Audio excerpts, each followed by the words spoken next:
Not sure if you're like us around here at the Rustic Cottage, but during the spring and summertime, we like to make homemade jams or homemade preserves. Years ago, I would gather up tons of strawberries or tons of peaches, and I would spend hours in the kitchen putting together homemade jams and jellies.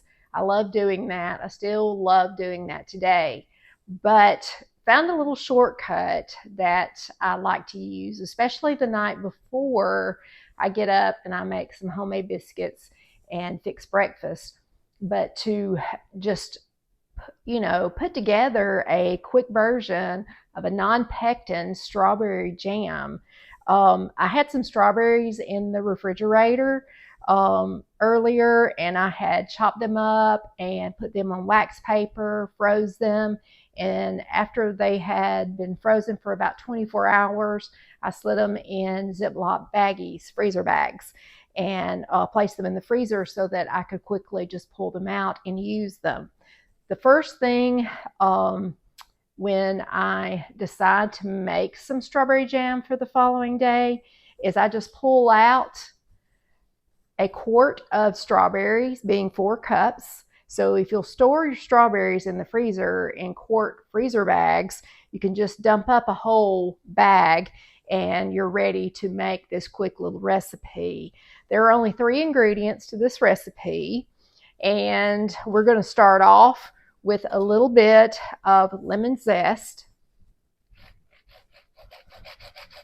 Lemon zest gives it just a little bit of a great taste that we like to have. Without pectin, I use lemon juice. Lemon juice is the acidic part of the jam. Based on your likes, I use a whole lemon to 4 cups of frozen strawberries. And what we're going to do with this jam is we're basically going to add in the lemon first and bring it to a boil before adding any sugar. The strawberries, I know some recipes say, to make sure that your strawberries are thawed. I just start cooking mine while they're frozen.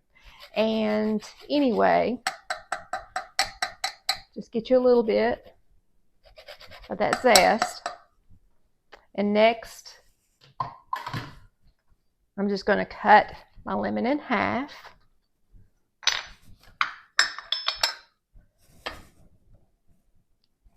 Add it to my lemon juicer.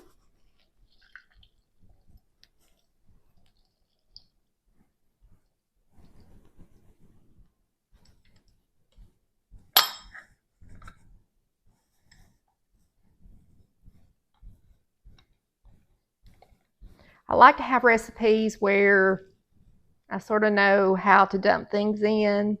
I know experimenting sometimes it's hard to figure out how much you need of one ingredient or another, but you really can't mess the strawberry jam up.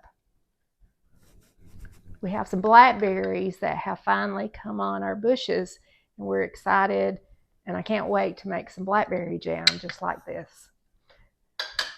All right, the next thing we're going to do is we're going to put this on the stove, and we're going to constantly stir and get it to a boil before we add our sugar. We're going to start these strawberries on medium heat.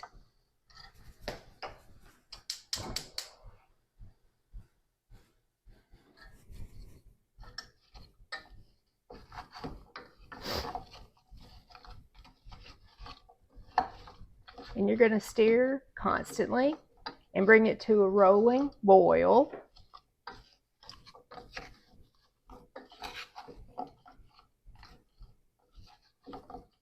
As you can see, the strawberries are starting to reduce down. If you're using fresh strawberries, it will not take nearly as long.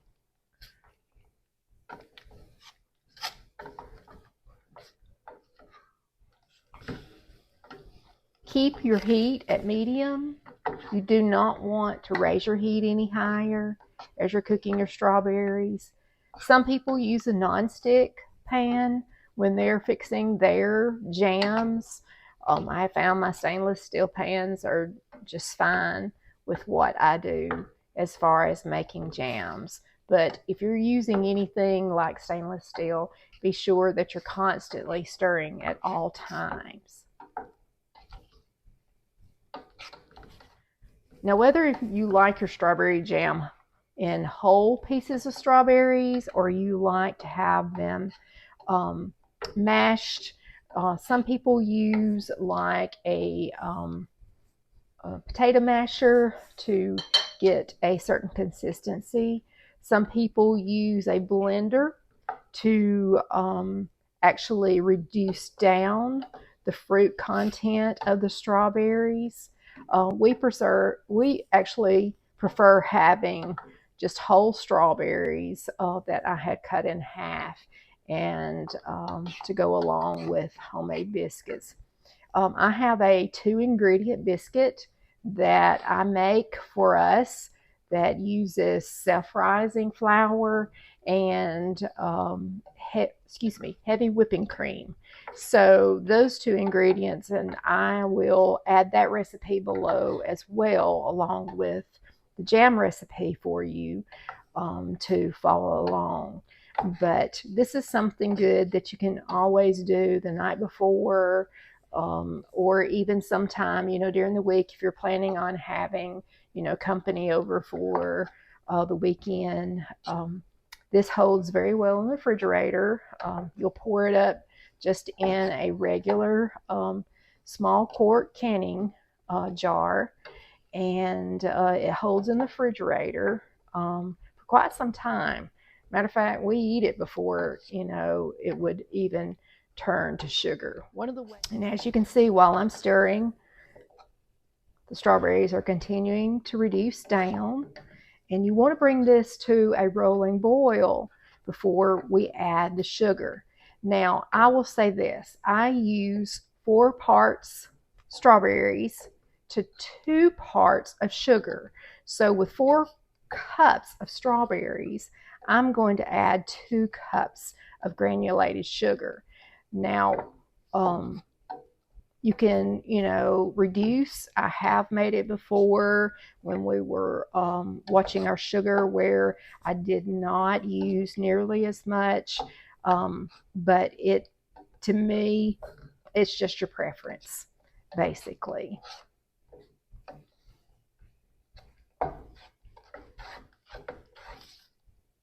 This is looking good. Now we're getting somewhat of a boil at this time, but when I begin stirring, you can see that I can actually stir down the boil. So continue and let this come to a rolling boil.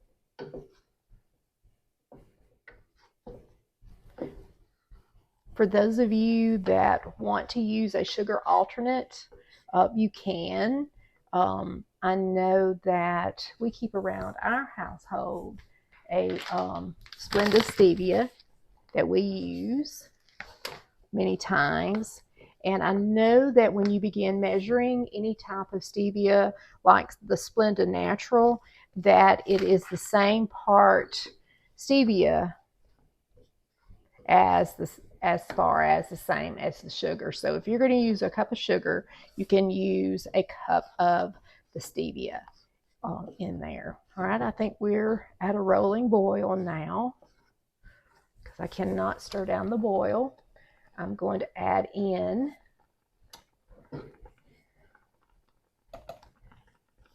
two cups. This is a half cup measurement.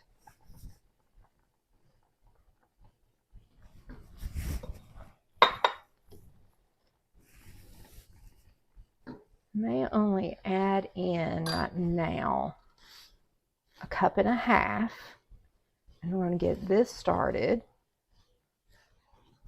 Now you're going to cook this for about 15 to 20 minutes. And as you can see, just by adding the sugar in, it's starting to get that deep red color. All right, let's add the other half cup in before it gets too far along.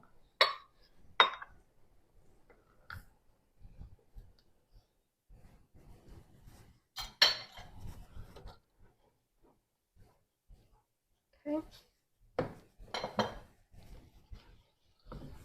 I'm going to move this so that you can see what we're doing a little bit better.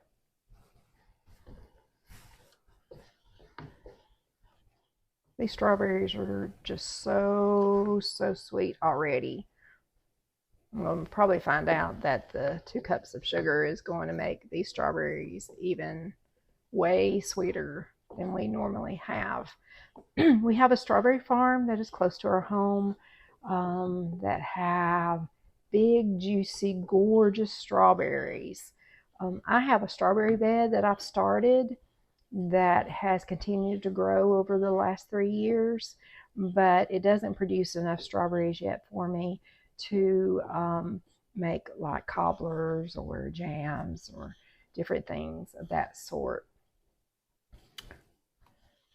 But to continue to stir on medium heat,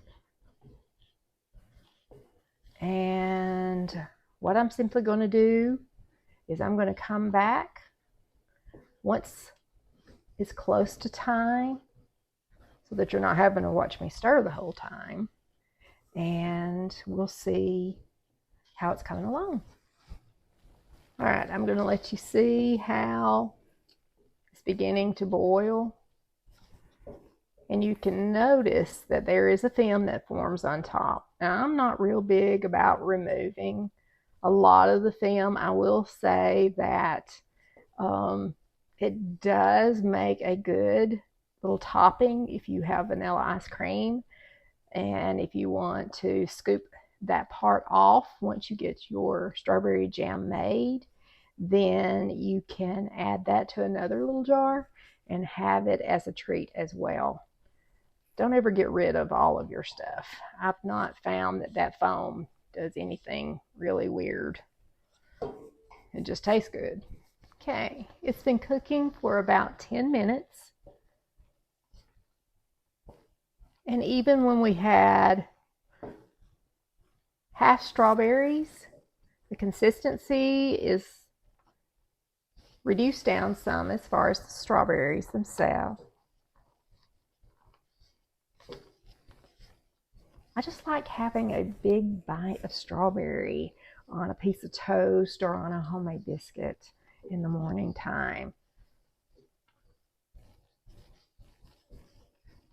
The strawberries are not going to stay as whole as when you're eating them fresh. So you could do whichever.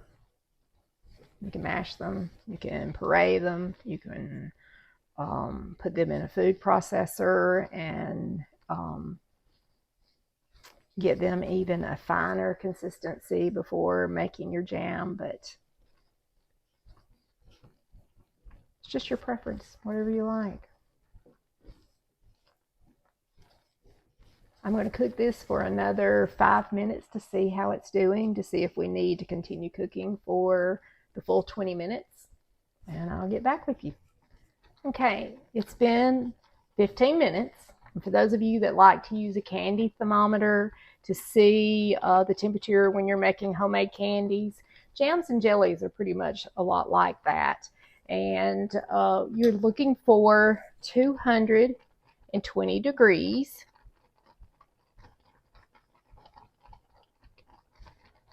I'm watching right now.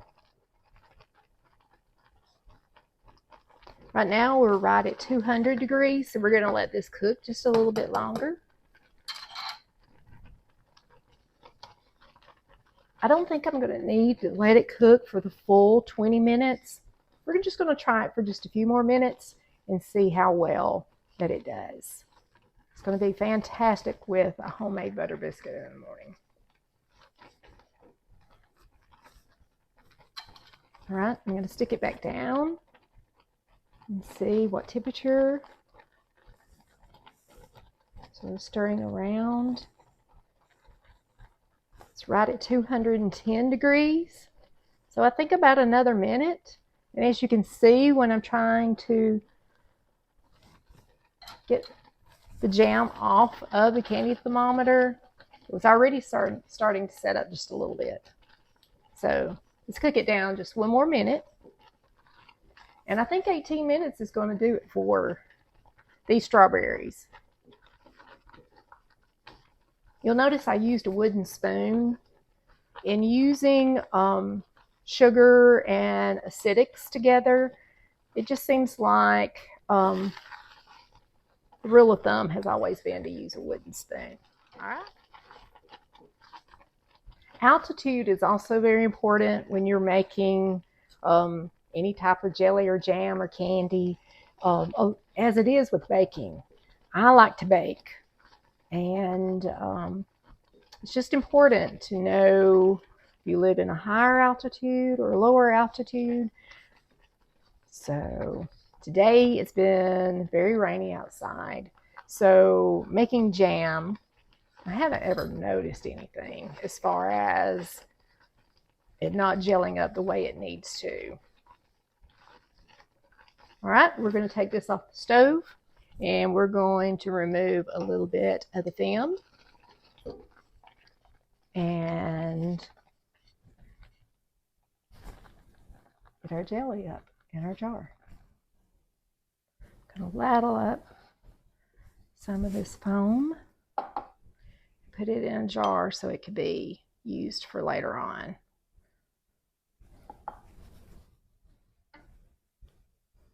It reminds me of when I was a little girl. I used to go down to a little drugstore that had a soda shop there in town when my mom would go down to the doctor's office. And wow. I noticed when I was talking to you, we were a little catty-wonkered, but we're straight now.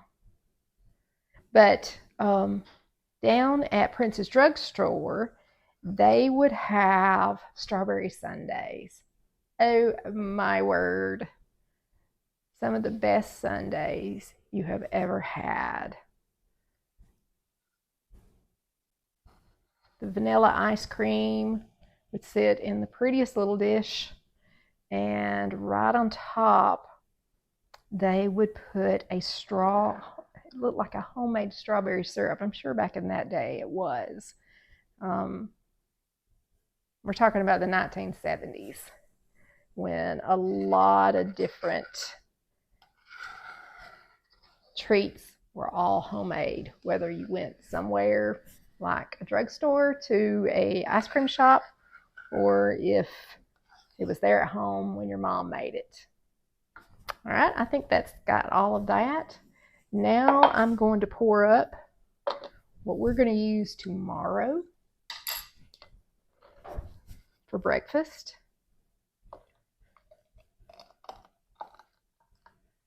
And I think it made a little bit more than a quart. I'll just add that to the ice cream mixture for later on.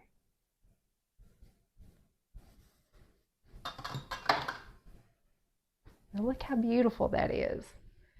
Now I know I took a little bit of time to make some strawberry jam for us for the next month, but I will say that making up just a quart that can be fresh instead of working all day making up some jams, this is going to be a treat for us in the month of May. So the next time you have about 4 cups of berries, see if you can make yourself some strawberry or blackberry or blueberry jam and have for you and your family. One of the things I forgot to say before I ended the video is that make sure you store your jam in the refrigerator as soon as it cools down. We have not put our jar through a water bath process, and that's what you do with your jams and your jellies. So be sure you do that. when I had finished this, I cleaned up everything, and my husband came in here and he said, "Are you not going to let me do a taste test?" You can tell we've watched a lot of people on YouTube as far as what they're doing. So I said, I'll jump back on here and we will do a test taste with this. And so now let me make certain he's going to come around on this side. Yeah. I want you to know that I did not make this bread.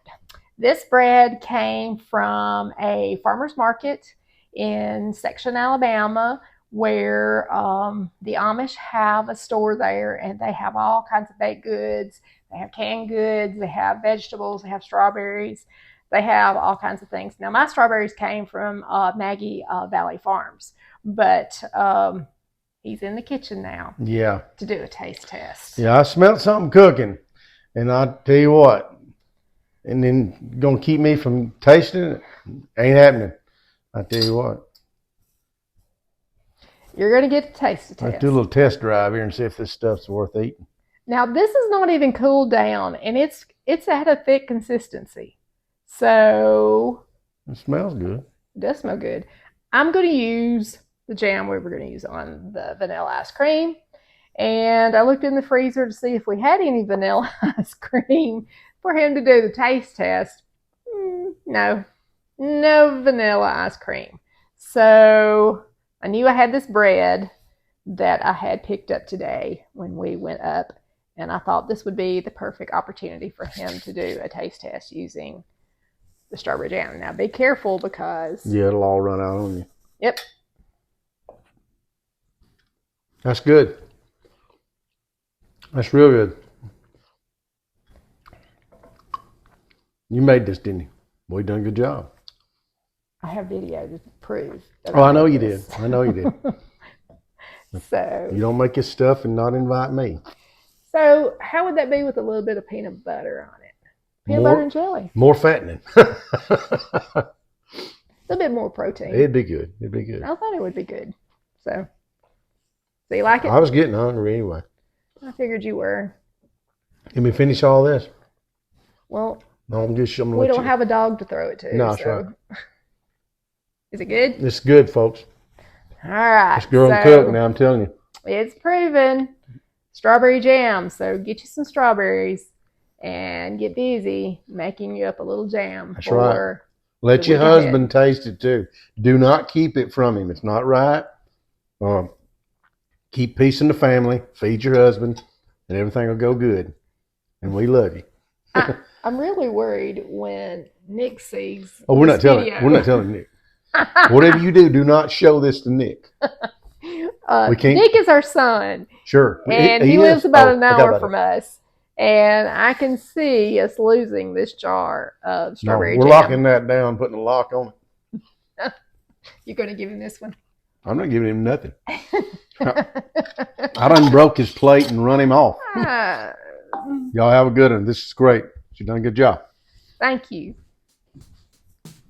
And we'll see you later again on Rustic Cottage. Bye, y'all.